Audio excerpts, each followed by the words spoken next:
Does it ever end with this woman? Good evening. I'm Nancy Grace. I want to thank you for being with us tonight. The desperate search for a beautiful 3-year-old Florida girl, Caylee.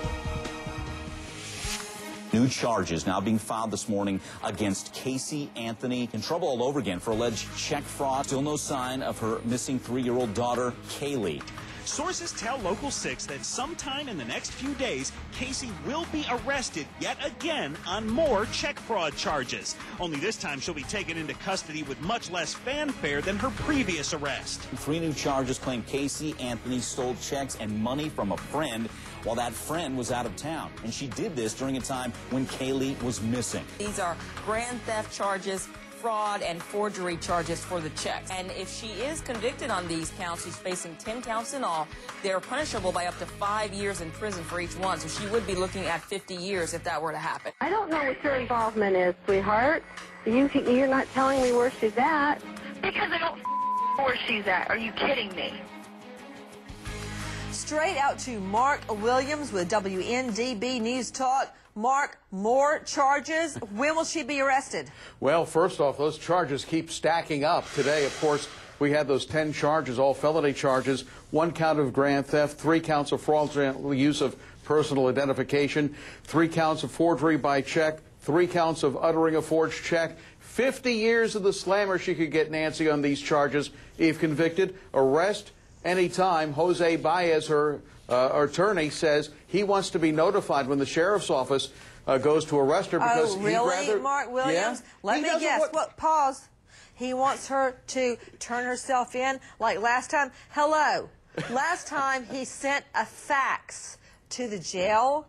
The jailhouse, the sheriff's office, gets thousands of faxes a day. You want to surrender somebody, you go over there. I've been to the jail at midnight before when I had business to do as a lawyer.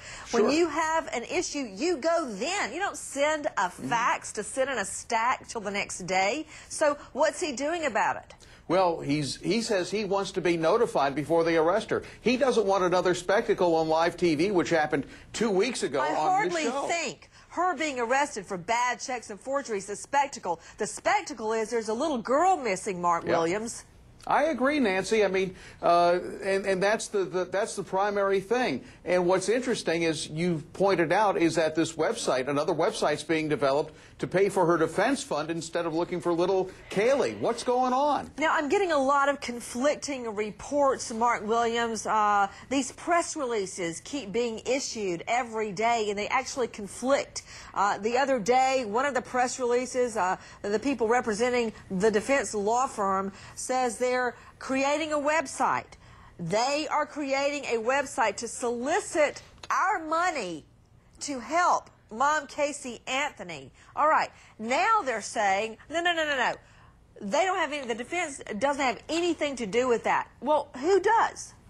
Well, I got the same information you did, Nancy, and it appears that this PR firm that is working for Jose Baez is going to put together this website. No idea when it's going to go live, but they're searching for money right now any way they can. We are taking your calls live. Let's unleash the lawyers. Joining us tonight, felony prosecutor Eleanor Dixon out of Atlanta, defense lawyer out of Atlanta, no stranger to a courtroom, Peter Odom, and veteran trial lawyer Mickey Sherman in the New York jurisdiction, also author of How Can You Defend Those People? All right, you know you're in trouble, Eleanor, when you got to hire a PR firm. You got that right, Nancy. I'm thinking in my 17 years as a prosecutor, I have never dealt with a PR firm with a defendant. Isn't that interesting? What about it, Mickey? Well, you know, not everyone is as media savvy as we all are here.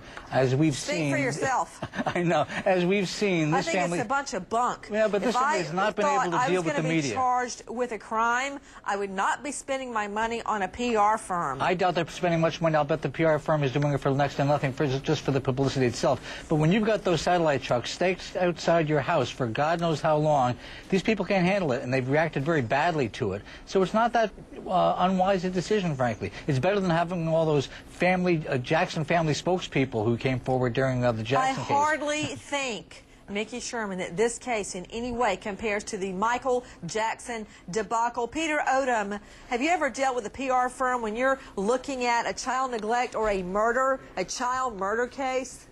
No, I haven't, but I've never dealt with a case that has the unprecedented media attention of this case, and the defense would be foolish not to hire a media consultant.